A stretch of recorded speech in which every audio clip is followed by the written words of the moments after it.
अच्छा, अब बात करते हैं हम लोग वेन डायग्राम्स की। ठीक है, वेन डायग्राम्स बेसिकली हमारे पास सेट्स की रिप्रेजेंटेशन होती है एक डायग्रामेटिक फॉर्म के अंदर। ठीक है,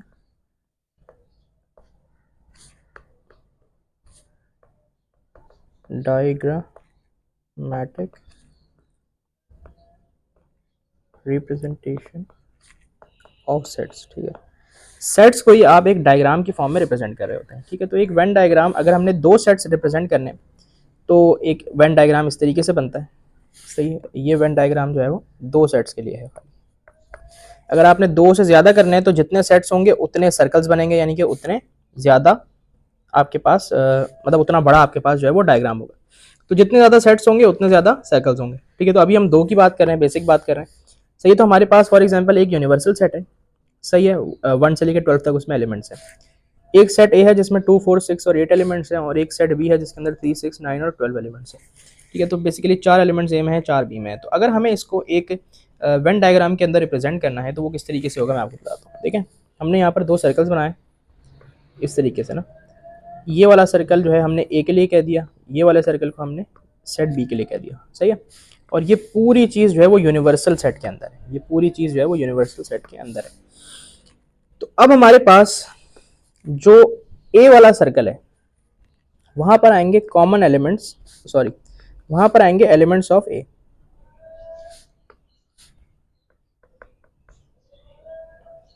एलिमेंट्स ऑफ सेट ए, यहां पे आपके पास आएंगे एलिमेंट्स ऑफ सेट बी, और इन दोनों के बीच में आप इनके कॉमन एलिमेंट्स लिखेंगे। ठीक है, इन दोनों के बीच में आप कॉमन एलिमेंट्स लिखेंगे, और इससे बाहर बाहर आप लिखेंगे वो एलिमेंट्स जो कि ना सेट ए में है ना सेट बी में है। ठीक है, जो कि ना सेट ए में है ना बी में है।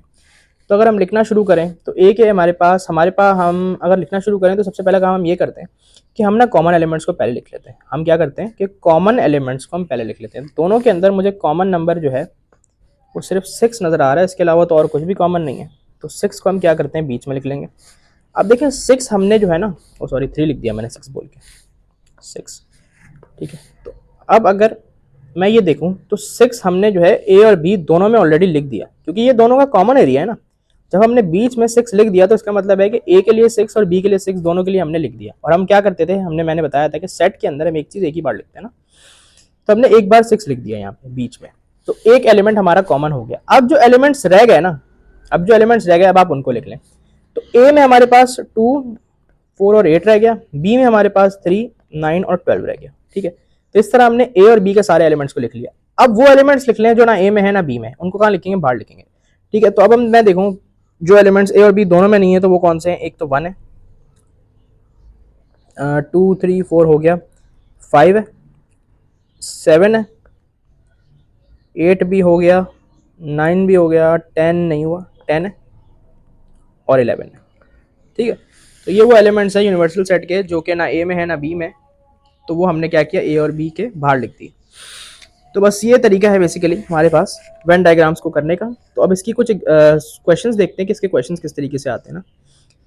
ठीक है, सवाल अगर हम पढ़ें तो उसमें क्या कह रहे हैं कि in a class of 36 students 25 study history, 20 study geography and 4 study neither history nor geography. Find how many students study both history and geography. तो इसमें हम क्या करते हैं कि हम एक वेन डायग्राम बना लेते हैं अपना, और हमारे पास यहाँ पे दो ही सेट्स हैं, एक हिस्ट्री के लिए और एक ज्योग्राफी के लिए बनेगा। सही है, तो एक वेन डायग्राम ऐसे बना लेते हैं। सही है, ये हो गया, इसमें सर्कल्स बना लेते हैं, ये बन गया। अब मैं कहता हूँ कि यार ये वाला हमारा हिस्ट्री के लिए है, ये वाला हमारा ज्योग्राफी के लिए। सही है, बाकी ये पूरा जो है वो यूनिवर्सल सेट है। अब अगर मैं देखूं तो वहां पे हमसे ये कह रहे हैं कि 25 स्टूडेंट्स स्टडी हिस्ट्री, तो 25 हैं जो हिस्ट्री पढ़ रहे हैं। ठीक है, 20 हैं जो ज्योग्राफी पढ़ रहे हैं, और 4 हैं जो कुछ भी नहीं पढ़ रहे। ठीक है, और टोटल हमारे पास कितने हैं, वो हैं 36। अब अगर हम थोड़ा सा गौर करें तो 25 प्लस 20 ये 45 हो गया, और प्लस 4 49 हो गया। हमारे पास स्टूडेंट्स तो 36 हैं, तो हमारा ये टोटल 49 क्यों आ रहा है। ठीक है, तो अब मैं आपको बताता हूँ क्यों आ रहा है। देखें हमसे क्या कहा जा रहा है कि find how many students who study both history and geography, यानी कि वो स्टूडेंट्स बताने जो हिस्ट्री और ज्योग्राफी दोनों पढ़ते हैं। तो अब मुझे बताएं हिस्ट्री और ज्योग्राफी दोनों पढ़ने वाले कहाँ आएंगे, यहाँ पर बीच में। तो मैं अब मुझे वो नंबर पता नहीं है, मुझे वो नंबर निकालना है, तो मैं उसको कह देता हूँ कि यार ये x है। यहाँ पे मैं अज्यूम कर लेता हूँ x कि नंबर ऑफ स्टूडेंट्स जो दोनों पढ़ रहे हैं ना वो x है। अब हमारे पास ये वाला जो हमारा टोटल है ना 25 + 20 + 4, ये इतना ज़्यादा गलत इसलिए आ रहा है कि हमारे पास ये जो बच्चे ना 25, इसके अंदर वो बच्चे भी हैं जो सिर्फ हिस्ट्री पढ़ रहे हैं और वो बच्चे भी हैं जो हिस्ट्री और ज्योग्राफी दोनों पढ़ रहे हैं। सही है, इसके अंदर वो बच्चे भी हैं जो सिर्फ हिस्ट्री पढ़ रहे हैं और इसके अंदर वो बच्चे भी हैं जो हिस्ट्री और ज्योग्राफी दोनों पढ़ रहे हैं। इसी तरीके से ये वाली जो चीज़ है ना, इसके अंदर हमारे पास वो बच्चे भी हैं जो सिर्फ ज्योग्राफी पढ़ रहे हैं और वो बच्चे भी हैं जो हिस्ट्री और ज्योग्राफी दोनों पढ़ रहे हैं। तो हमें क्या करना पड़ेगा, हमें इस चीज को सही करने के लिए, हम अपने टोटल को सही करने के लिए हमें दोनों तरफ से x को माइनस करना पड़ेगा, क्योंकि x क्या है, हमारे पास कॉमन बच्चे हैं, कॉमन एलिमेंट्स हैं। ठीक है, तो इससे क्या होगा कि हमारे पास यहां से वो वाले बच्चे निकल जाएंगे जो हिस्ट्री और ज्योग्राफी दोनों पढ़ रहे हैं और यहां से भी वो वाले बच्चे निकल जाएंगे जो हिस्ट्री और ज्योग्राफी दोनों पढ़ रहे हैं। तो यहाँ पर हमारे पास कौन से बच्चे रह जाएंगे जो सिर्फ हिस्ट्री पढ़ रहे हैं, यहाँ पे कौन से बच्चे रह जाएंगे जो सिर्फ ज्योग्राफी पढ़ रहे हैं। तो हमारे पास वो दोनों यहाँ से निकल जाएंगे और हमने बीच में क्योंकि x लिख दिया है तो वो बच्चे कहाँ आ जाएंगे, बीच में आ जाएंगे कॉमन एलिमेंट्स। तो इस तरीके से हमने करना। अच्छा, अब इसको निकालना कैसे भाई, बड़ा आसान तरीका है। मुझे बताएं टोटल कितना है 36। अगर मैं ये कह दूं कि हमारे पास 25 - 6 plus x plus 20 - x plus 4 ये बराबर है किसके, 36 के। कैसे कि भाई ये बच्चे हैं जो खाली हिस्ट्री पढ़ रहे हैं, ये बच्चे हैं जो दोनों पढ़ रहे हैं, ये बच्चे हैं जो खाली ज्योग्राफी पढ़ रहे हैं और ये बच्चे हैं जो दोनों नहीं पढ़ रहे। तो इन सब का सम क्या है 36, कि क्लास में टोटल 36 बच्चे। तो अब अगर मैं इस इक्वेशन को अपनी, ये जो मेरी इक्वेशन लिखी है, इसको अगर मैं सॉल्व कर लूं तो मेरे पास x की क्या वैल्यू आएगी,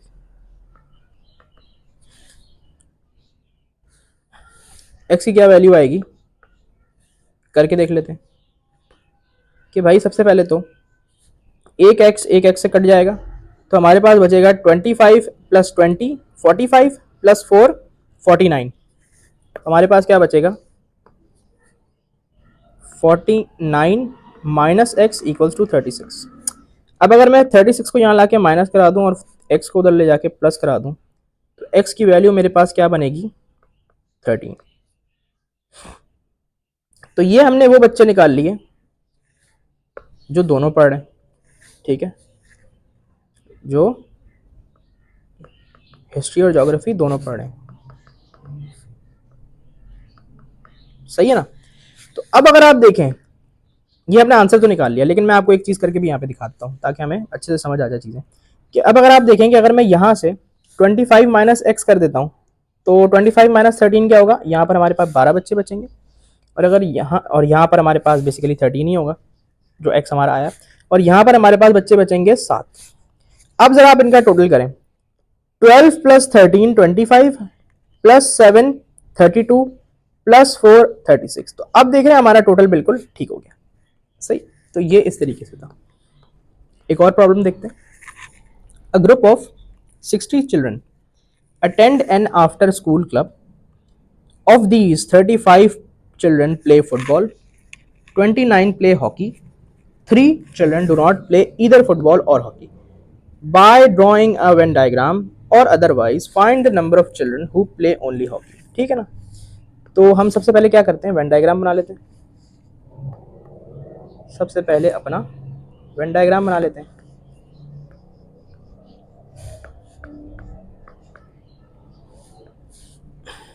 ये वाला है हमारा, कह देते हैं कि भैया ये है फुटबॉल के लिए, इस वाले को कह देते हैं कि ये हमारा हॉकी के लिए हो गया। ठीक है, अब वो कह रहे हैं कि जी 35 बच्चे जो है ना वो खेलते हैं फुटबॉल, 29 जो है ना वो खेलते हैं हॉकी और 3 बच्चे जो है ना वो कुछ भी नहीं खेलते। अच्छा, अब हमें ये नहीं बताया कि इतने वो बच्चे कौन से जो दोनों खेलते हैं। टोटल बता दिया, टोटल बता दिया कि भाई टोटल जो है ना वो 60 है, सॉरी। ठीक है, लेकिन अब यहां पर भी वही चीज कि अगर मैं करूं 35 + 29 + 3 तो ये तो बन जाता है कोई 67। ठीक है, लेकिन टोटल तो 60 है।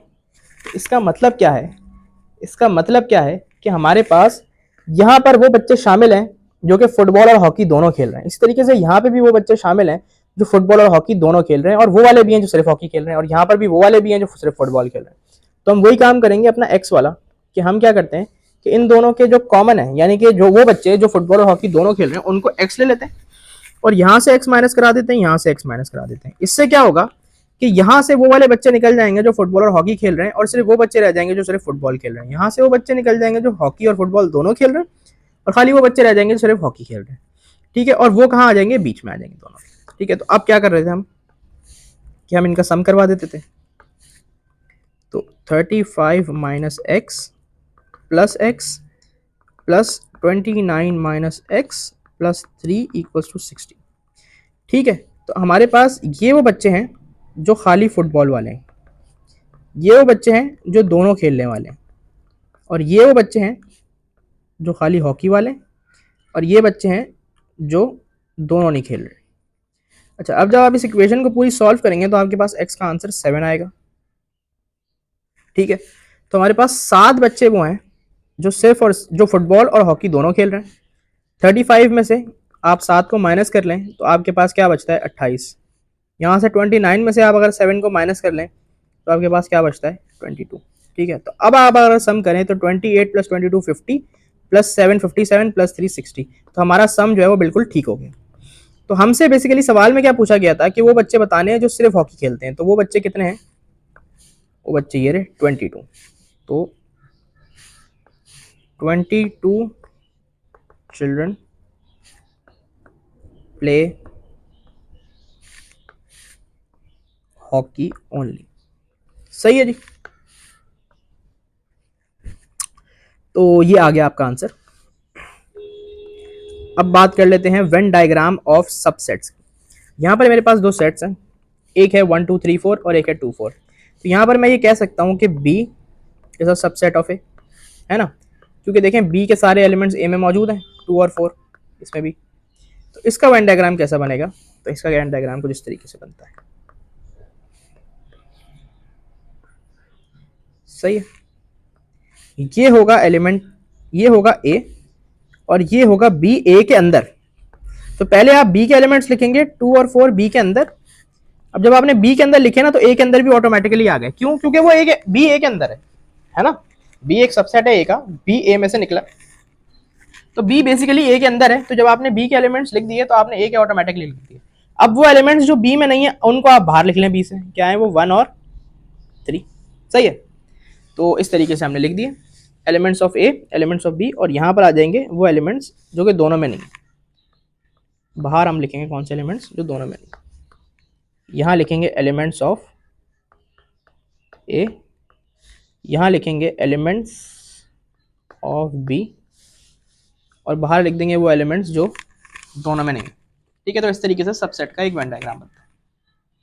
अच्छा जी, अब म्यूचुअली एक्सक्लूसिव जो सेट्स होते हैं उनका कैसा वेन डायग्राम होगा, यानी कि वो सेट्स जिनके अंदर कोई कॉमन एलिमेंट नहीं होते, उनका जरा हम देख लेते हैं।